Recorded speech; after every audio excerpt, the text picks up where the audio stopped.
Chegou a hora da entrevista do dia com Denise Campos de Toledo. E eu converso agora com Gustavo Sung, que é economista-chefe da Suno Research.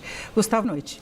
Boa noite, prazer, obrigado pelo convite. Eu que agradeço, Gustavo. Nessa semana nós temos reunião do Copom e a gente sabe que vários fatores influenciam as decisões do Copom. E muita coisa aconteceu desde a última reunião, a reunião anterior, cerca de 40 dias, mas muita coisa aconteceu no exterior e aqui no Brasil. E eu queria começar falando da questão fiscal, né, que é um ponto que pesa bastante, né? A gente teve o governo mudando a meta dos próximos anos, mantém ainda a previsão de déficit zero neste ano.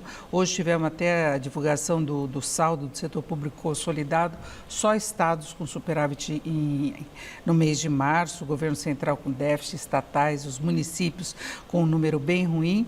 E aí agora tem a questão do Rio Grande do Sul, né, que se está discutindo uma fórmula para socorrer o estado nessa situação de calamidade. Eu queria saber o quanto que a negociação em torno da ajuda para o Rio Grande do Sul pode mexer com a percepção do mercado sobre a questão fiscal. Bom, esse é um ponto muito importante. Eu acho que a gente precisa entender o quão e o tamanho que vai ser a ajuda fiscal para o Rio Grande do Sul, que tem que ajudar. E aí acho que vai ser divisão de dois. O primeiro, eu acho que é uma ajuda rápida, para as famílias. E isso vai ser de imediato. E essa grande quantidade de volume a ser destinado vai depender muito quando a gente observar as águas baixarem, a gente vê infraestrutura, estradas, pontes, qual que vai ser o tamanho e também a força que será necessária para poder ajudar a reerguer o estado do Rio Grande do Sul. E isso pode ou não impactar na dívida pública do Brasil. Hoje, enquanto os poderes discutiam a fórmula, seria através da PEC, através de um decreto, e o presidente Lula já anunciou um projeto de decreto legislativo e não uma PEC, o mercado ficava especulando qual o impacto disso, porque faz diferença se através de uma PEC tem o receio de que se abra a porteira para mais gastos, que ela se sobrepõe inclusive à lei do arcabouço, uma PEC, né? Mas seria um estado de calamidade. Então pode ter esse projeto de lei que é de aprovação até mais rápida e específica para o Rio Grande do Sul, né? Eu acho que as sinalizações recentes das autoridades estão sendo positivas. Tem uma questão em relação à meta fiscal e a tendência é realmente, que eu prefiro também nessa versão, é que se coloque isso fora do teto por enquanto, para a gente ver o tamanho do problema que a gente vai enfrentar.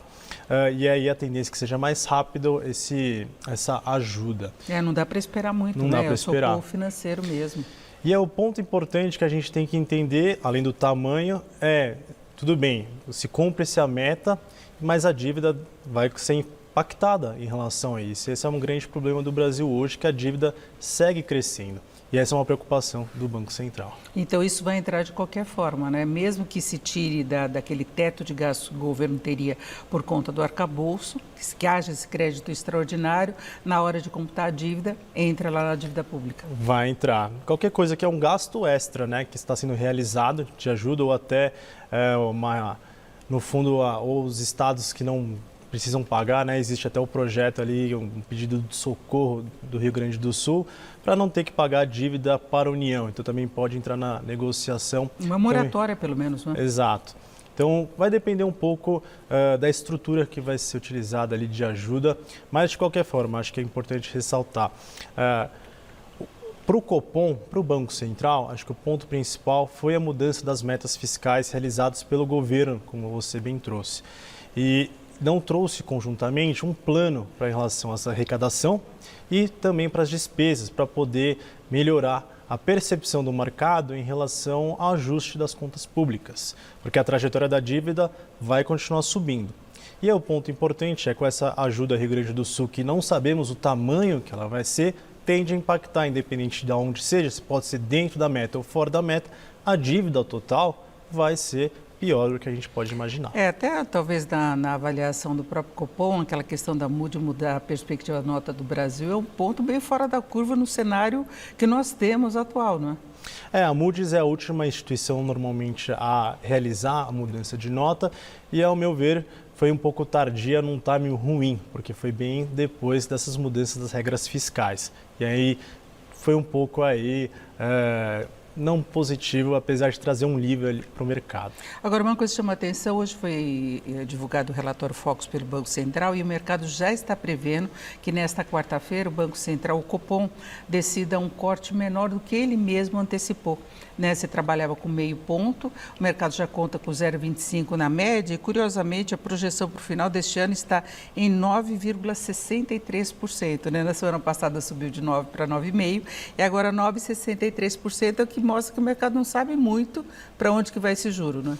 O ponto importante é que a gente viu grandes incertezas nas últimas semanas. Primeiro, em relação aos Estados Unidos, o que vai acontecer com a taxa de juros por lá? O Powell deu uma sinalização positiva que não vai subir juros.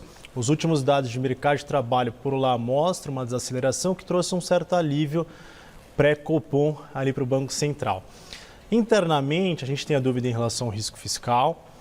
Temos expectativas de inflação um pouquinho elevadas quando olha no boletim Focus para a inflação. Então, quando olha a inflação à frente, ele está acima da meta. Subiu do ano que vem, não é? Subiu do ano que vem. E isso é uma grande preocupação do Banco Central. E aí aquelas incertezas, essas últimas que eu acabei de mencionar, fizeram com que o mercado revisasse de uma taxa de juros de 9 até abaixo de 9, e aí agora passando para 9,75 e 10. Aqui na Suno, a gente está com 9,5 há um bom tempo, se não me engano, desde o final do ano passado, porque a gente já enxergava uma dúvida em relação aos Estados Unidos e o risco fiscal, que diante das metas que a gente discutiu agora há pouco, e até uma ajuda financeira ao Rio Grande do Sul que pode piorar a depender do tamanho da ajuda, a dívida pública pode se deteriorar. Então, todo esse cenário já imaginávamos que o Banco Central teria uma menor flexibilidade para cortar os juros. Então, a gente está ali 9,5 para o final do ano, a gente espera um corte de 0,5, como mencionado na última ata, no comunicado, na reunião do Banco Central em março. Então, o Banco Central, ao meu ver, seria um pouco ruim ele mudar, assim, sem avisar, avisos prévios da comunicação, para depois recuperar, de certa forma, Você acha que teria um impacto negativo se ele reduzir a 0,25, mesmo que a média do mercado seja essa agora? Eu acho que sim. O Banco Central não deveria ser influenciado pelo mercado. Eu acho que esse é um ponto importante. Ele tem que seguir aquela trajetória que ele espera, absorver a volatilidade, entender o que é ruído, o que afeta os fundamentos, olhando, pode calibrar melhor o seu cenário à frente. O que eu enxergo é uma queda de 0,5, para junho ele vai deixar realmente o cenário aberto, para entender a evolução de todos esses impactos sobre a economia real e, diante disso, calibrar melhor qual será o ajuste à frente. Aí sim pode diminuir o pace. É curioso até o mercado ver como uma sinalização positiva o fato de o Federal Reserve não indicar aumento dos juros, sendo que no começo do ano se esperava que já começasse a cortar os juros. Aí foi adiando, foi para o mês de junho, agora talvez setembro vai postergando e o mercado tenta fazer uma leitura positiva, né? A grande dúvida que está nos Estados Unidos é a evolução da inflação, que começou a reacelerar nos últimos meses, mas a gente fica à espera que a tendência, ao nosso ver, é que ela melhore e convirja ali para a meta de 2%, pelo menos até o final do ano. Um alívio que trouxe foi os dados de mercado de trabalho, que vieram abaixo do esperado, taxa de desemprego saiu de 3,8 para 3,9%, e isso também trouxe um certo alívio. Então está difícil um pouco de a gente observar e entender o que vai acontecer nos Estados Unidos. E isso, como os Estados Unidos é o maior mercado do mundo, ela banaliza todo o resto. Agora, de qualquer modo, o mercado está vendo um horizonte de juros mais altos aqui no Brasil num prazo maior. Seria esse 9,63 que vai ser ajustado no final deste ano, talvez 9,5% mesmo, ou talvez subindo até um pouco, 9% em 2025 e 8,75% em 2026. Então, é um horizonte de juro bem alto. Mesmo que a inflação fique um pouquinho acima da meta, a taxa real vai ser elevada. Acho que tem dois pontos importantes. O risco fiscal, como a gente tem conversado aqui, é um fator importante. Temos eleições municipais esse ano, 2026 temos eleições presidenciais. Como que o governo vai agir junto com o Congresso sobre as contas públicas? Essa é uma dúvida muito grande. Temos também dúvida em relação ao próximo presidente do Banco Central, quem que vai substituir o Roberto Campos Neto.